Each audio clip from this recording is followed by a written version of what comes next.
Let's hear from Dr. Deepa Agarwal, Senior Consultant Pediatric, Mayom Hospital, about diarrhea prevention and management in children.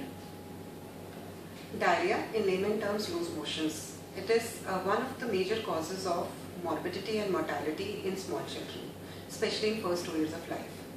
Now, most common causes of diarrhea are viral in nature. Almost 90% of the diarrheal cases are viral in nature and only 10% are caused by bacteria. Now, as you must have heard, most commonly in first years of life, almost every child suffers from loose motions, and people have different myths. Probably it is because of teething, probably they are, it's in the growing age, they are having, because of summers they are having diarrhea. These are the common myths among the parents of small children. Now, diarrhea usually spreads by food and water. It's basically a food and waterborne infection, usually spreads through contact or ingestion of a contaminated food or water. So it is very important to maintain hygiene and take care of proper hand washing techniques while feeding a small child. All the parents, while feeding the small baby, while giving a bottle feed or a weaning food, they should properly wash their hands before giving them food, and also the bottles which are used for feeding the baby should be sterilized properly. It should not only be washed with hot water.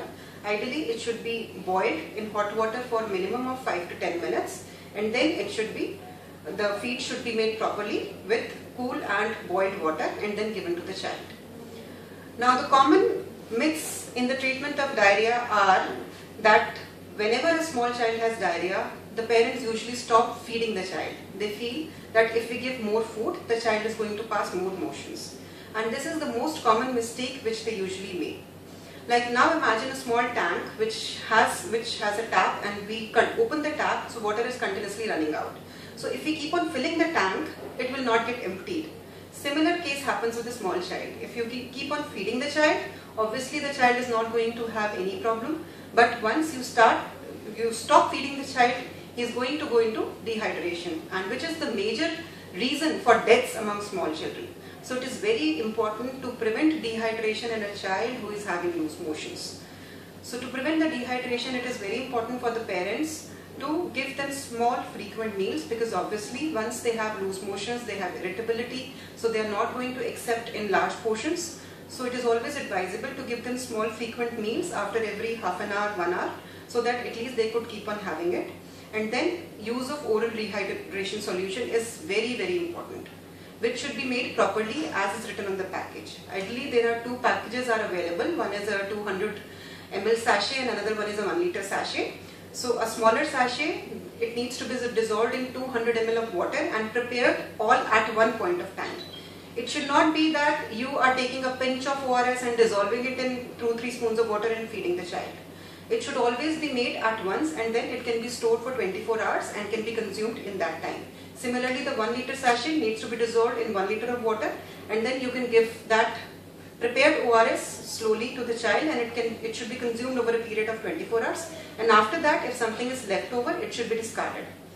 Now, food is also very, very important. If a child is less than 6 months of age and he or she is on breast milk or a top milk, the child should continue to have breastfeeding or the milk which he or she is taking.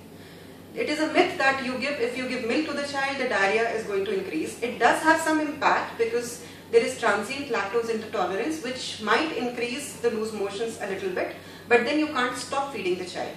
So giving small frequent feed is very, very important. So along with the breastfeeding, the baby can be given ORS plus breastfeed. And in an older child, it is very important to, if possible, you can replace the milk with the weaning food.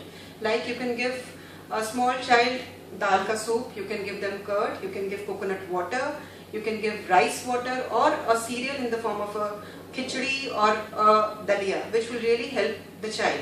So small frequent feed is very, very important.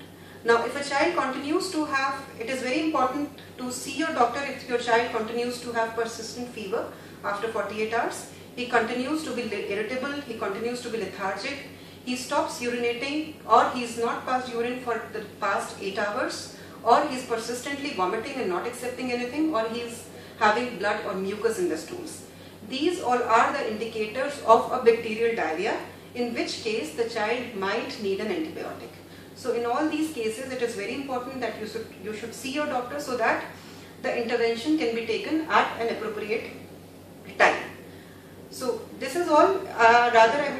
In the end, I would like to stress upon the most important things which needs to be taken care of is the hand hygiene and the sanitation practices.